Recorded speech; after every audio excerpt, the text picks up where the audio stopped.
Okay, picture this. You're in a dungeon. It's freezing. It's pitch black. And the silence is so heavy you can literally hear your own heartbeat pounding in your ears. You're entirely alone and your life is hanging by a thread. Today, we're diving into an incredibly suspenseful explainer that plays out exactly like a high-stakes psychological thriller. It's a story pulled straight from the ancient streets of Baghdad, all about a destitute woodcarver named Farid. Now, Farid's absolute refusal to compromise his morals ends up dragging him headfirst into a deadly web of royal paranoia and some seriously treacherous court politics. 7. That is our terrifying ticking clock. Our protagonist has exactly 7 days. He is locked inside an isolated, totally silent room, and if he fails to complete what is essentially a mind-bending, impossible task before the sun comes up on the 7th day, he doesn't just lose his job. He's looking at life in a dark cell or immediate execution. Every single second that ticks by is just a drop of his life draining away. So let me ask you, would you bet your life on a box you've never even seen? Because that's the ultimate dilemma Farid faces. Could you recreate a locked box perfectly without ever opening it to see what's inside, knowing that if you guess wrong, you die? It is the ultimate blind wager. But to really grasp the sheer terror of this situation, we actually have to rewind a bit. We have to look at how a single, incredibly pure act of honesty became the exact trapdoor that dropped Farid right into the crosshairs of death. Now, our story doesn't start on the marble floors of a palace. Actually, scratch that. It starts far away, in the freezing, wind-battered slums of Baghdad. Farid is this brilliant but desperately poor woodcarver. He's living in a mud hut with a palm leaf roof, just shivering alongside his starving elderly mother. And one night, he's working on this stubbornly hard wooden log for a merchant when his tool strikes something hollow. He cracks the wood open, and inside, a hidden velvet bag. He opens it, and suddenly, this dim, freezing hut is just illuminated by the blinding glow of priceless lost jewels. And right here is where the agonizing psychological battle begins. On one hand, you've got this desperate, immediate need. Keep the wealth. I mean, just one jewel, one, would buy enough food and warmth to save his mother's life.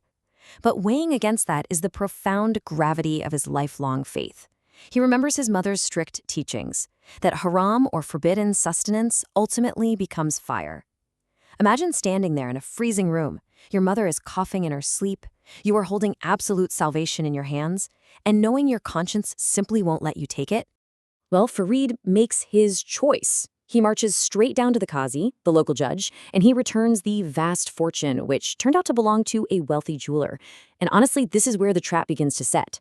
Because when the jeweler, who is incredibly grateful, obviously, offers Farid a life-changing reward of solid gold coins, Farid refuses. He literally says, "My saw cuts wood, not someone's rights." He sees returning the jewels as just his basic duty. It's not a transaction. But this impossible level of unwavering integrity, it sends shockwaves through the city. Word of a starving man who refuses gold reaches the very top of the empire. Suddenly, armed guards surround Farid's mud hut. He's dragged straight into the pristine, super intimidating palace of the Sultan of Baghdad. Picture Farid standing there in torn, dusty sleeves, surrounded by these towering marble pillars and silk carpets. And the Sultan? He's looking down at him, but not with admiration. He's looking at him with deep suspicion. See, the Sultan is a man accustomed to greed. A poor guy who apparently doesn't fear poverty is completely alien to him. He thinks it's a trick, a facade, so he decides to test it. The Sultan throws down his first deadly ultimatum. A servant brings out a shattered ebony stick. This is a priceless ancestral heirloom that literally every master craftsman has failed to fix. The Sultan tells Farid, "Fix it perfectly, 0 trace of a crack, in 3 days. Fail, and you're a fraud going straight to the dungeon." The clock starts. Day 1, Farid is just paralyzed by the terrifying stakes. Day 2, he's working so feverishly his hands are actually bleeding, using a secret concoction of herbs and honey resin to bind the wood. And Day 3, he delivers a completely flawless restoration. He did it. Farid survives the first trap. The Sultan is genuinely awestruck. He names Farid the chief royal carver, showers him with thousands of gold coins, and even gives him a carriage to visit his mother. It is a massive triumph. But in the shadows of the court, a new, much more dangerous threat is waking up.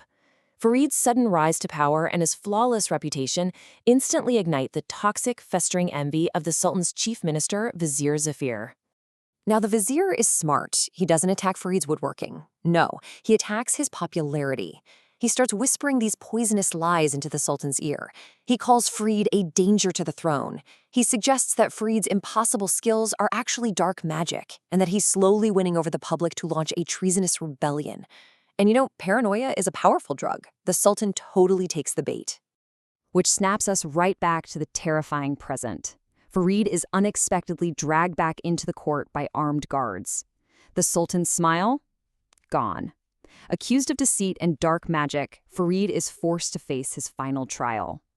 The Vizier, wearing this venomous, triumphant little smile, hands Farid a completely sealed, locked box, and he says, "Replicate this box. Make an exact copy." The rules are brutally simple. You have 7 days in a locked room. If you crack the original box open to look at its design, or if your copy isn't an exact match, you get a lifetime of chains or death.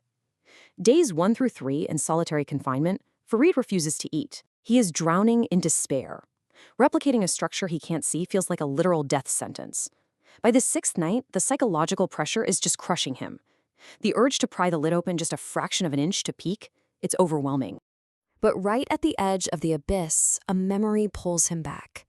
He remembers his mother's voice echoing in that freezing mud hut. Sins in the dark are not hidden from Allah. Cheating might save his life, sure, but it would destroy his soul. And this right here is the turning point of our thriller. He drops the pry tool. He decides that if he's going to survive, he's going to do it through pure mastery and absolute faith. Farid's process here is nothing short of genius. First thing he does, he completely blindfolds himself. He realizes his eyes are useless, so he just removes them from the equation entirely. Next, he holds the locked box to his ear and begins tapping it with his tools. He's listening. He remembers an old master telling him that wood has a voice, so he listens to the resonance, the weight, the way the internal joints vibrate against each other. Working entirely blind, guided only by the echoes of the original box, he begins to cut, shape, and replicate the hidden movements of the wood. The dawn of the 7th day breaks. The court is packed. The tension in the room is suffocating. Farid presents his replicated box alongside the original. The Vizier is sneering, already preparing to order the execution, absolutely certain Farid must have cheated or failed. The Sultan orders the original box opened. Inside, a simple tasbih, prayer beads, and some dried flowers. Then, the Sultan opens Farid's newly carved box. The entire court gasps. It is an absolutely flawless, identical match. Every single internal dimension is perfect. The Sultan stands up, utterly stunned. He demands to know if Farid cracked the original box. Farid bows, totally exhausted but triumphant, and delivers the line that completely shatters the conspiracy. "I didn't open the box. I felt it with my soul." He explains how patience, intense listening, and faith allowed him to map the unseen. It's this breathtaking moment where pure, unshakable character utterly dismantles a perfectly laid trap of deceit. In Man, the fallout is immediate and explosive. The Sultan realizes how deeply he was manipulated.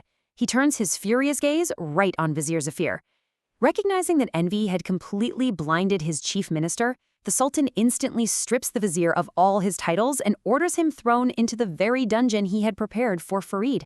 Farid, on the other hand, gets elevated way past just being a carver. He's named the Sultan's chief advisor, the new conscience of the empire. So, as we pull back from this incredible thriller of an explainer, the enduring takeaways are crystal clear. First, character is the only true wealth. It was the one thing the Sultan couldn't break. Second, deep, quiet patience can defeat seemingly impossible, fatal odds. Third, radical honesty acts as an impenetrable armor against the darkest, most intricate traps. And finally, envy. It's a poison that ultimately blinds and destroys the person who wields it, just like it destroyed the Vizier. Farid finally built a beautiful home for his mother. But, he never forgot that freezing mud hut. He stayed humble, using his resources to help other struggling artisans. It is just an incredible explainer of human resilience. Which leaves us with this final thought to really chew on today. When the lights go out, when the pressure is fatal, and when a single cheat code could save you, in a world full of traps and deceit, is your character strong enough to survive the dark?